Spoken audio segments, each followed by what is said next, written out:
Hello everyone, this is Nitesh, and I'm here with a sort of a review, sort of more of an editorial, about Bioshock Infinite. Now, Bioshock Infinite was by no means a poorly reviewed game. It by no means slipped under anyone's radar. It is widely regarded as just a great game. That's not what I'm really going to be talking about here. You know, my general opinion. Go ahead and check it out. It's definitely worth it. It's got a very strong story, especially considering the fact that a first-person shooter game is not something that's typically known for its stories. And the Bioshock series is often more about the setup than the actual story that's going on. But Bioshock Infinite, the story is definitely one of the stronger points. The first-person shooter mechanics are nicely polished, and the graphics do something you don't usually see in a first-person shooter, and actually gives you well-lit levels. I cannot tell you how much I appreciate that, because, you know, my eyesight's not that great. Usually, in a first-person shooter, I'm fighting against the game trying to see what's going on. Instead of really just listing out the cons, there's really one main one. And really, it deserves a good bit of time to really talk about it. So, for this review, instead of just thinking of it as a review, think of it more as an editorial on gaming as a form of media and storytelling. Now, a story has its normal necessary components. A film or play adds on to that by adding the dimension of how that story is being portrayed. But when we're talking about games as a medium, there's an unmistakable added dimension to the portrayal, and that's the interactivity that, you know, your game has to be played. Now, there's plenty of examples of that interactivity being done well in games, like Mirror's Edge, a game based on parkour and actually emphasized sharp, fast movements. There's the new Wolfenstein game, where it's a single-player adventure where you are a one-man army. But then there's also a lot of games that try to do something a little outside the lines, and it doesn't always work. The big example that sticks out in my head is Gone Home. It got so much acclaim for its story, but really, as a game, it was terribly lacking. It was almost completely non-interactive. You're literally just walking through a house, finding things that explain why there's no one else there, and, you know, I went through that entire game expecting something at all to happen, and it never did. Now, I talk about this distinction in terms of Bioshock Infinite because, in a lot of ways, the gameplay doesn't fit the story very well.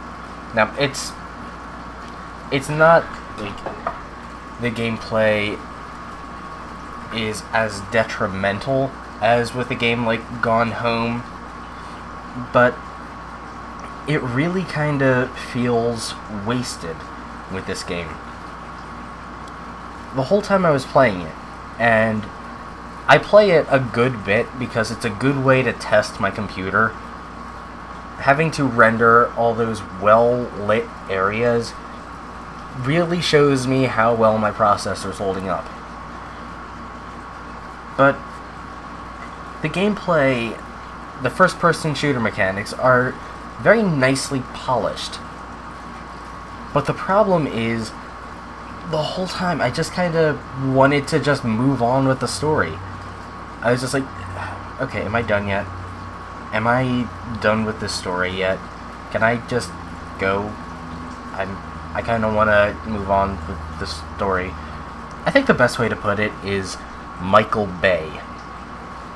It's a whole lot of guns and explosions, and really at the heart of it is a very heartfelt story of your main character, Booker DeWitt, reuniting with his long-lost daughter, Elizabeth, and finding redemption for the things he had to do in his life. And none of that is really helped by the massive amount of bloodshed you're unleashing on this city. It got to the point for me that I just wanted to move on with the story. Because, I mean, really, as nice as the first-person shooter game mechanics were, the story was just so much better. And I get the fact that, in terms of the story, shortly after you get to the city, you're marked as public enemy number 1.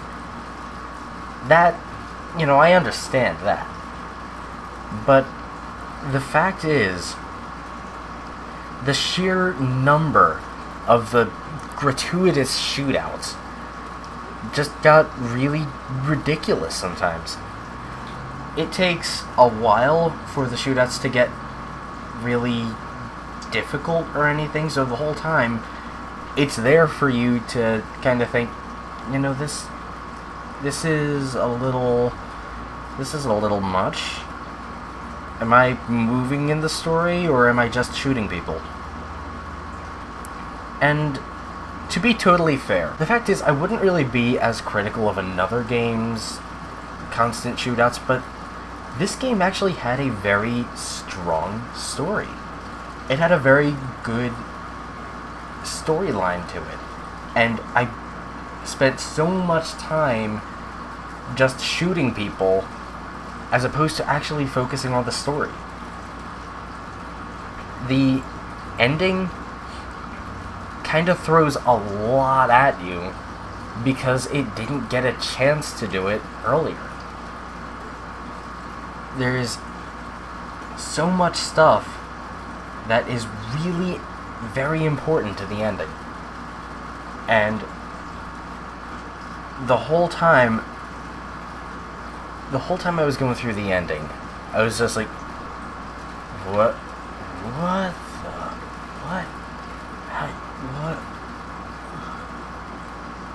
And it's because there was so much getting thrown at me, like, all at once, because the game was so busy with the shootouts that it didn't get a chance to kind of gradually build up to all of it.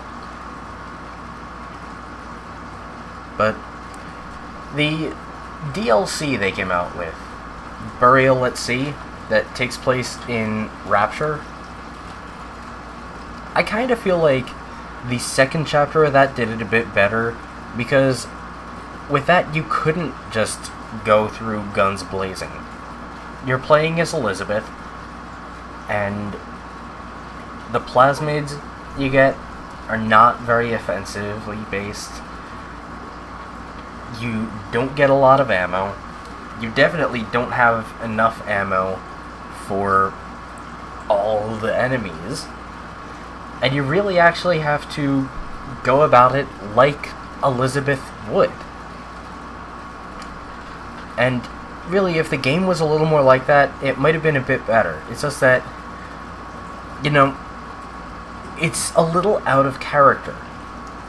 Booker DeWitt is plagued by guilt over his role at the massacre of Wounded Knee. And he does just as much massacring all through Colombia. And it really kind of feels like, would Booker DeWitt actually be doing this? I think a good comparison to make here is The Last of Us. It's a game that came around the same time, actually had the same voice actor playing the leads in both games. And again, it was also acclaimed for its story. But the gameplay in that game, and admittedly, I only just recently got around to playing it, but the gameplay in that is a lot more focused on just, you need to survive this situation and just move on. And the gameplay kind of keeps you in that character's mindset.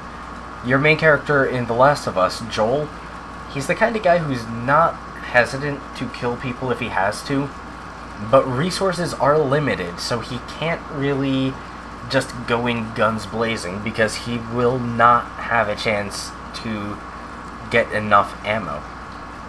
And the gameplay kind of forces you to think in those terms. If you try to go through it just guns blazing, just killing stuff, you're going to run out of ammo and you're going to get killed. You need to actually think the way Joel would think. How can I get through this without wasting all my resources? And that is something that is very important when you're playing that game. Now, on the other hand, with Bioshock Infinite, you kind of really feel like when you finally understand the character of Booker DeWitt, you really kind of feel like he wouldn't go through all this guns blazing. You really kind of feel like the PTSD of having participated in the massacre of Wounded Knee would have made him a little more hesitant to kill a bunch of other people. And this game doesn't really give you that option.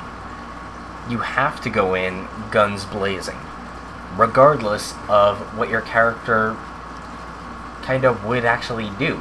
Long story short, when you're talking about video games as an entertainment medium and a storytelling medium, there has to be this sense of unity between the story of what's actually going on and your means of experiencing that story. And that is probably the most important factor of it. Anyway, that's been my review and editorial of Bioshock Infinite. Feel free to leave your thoughts about video gaming as a storytelling and entertainment medium in the comments. Love to hear from it. But keep enjoying the videos and subscribe to help the channel and see more.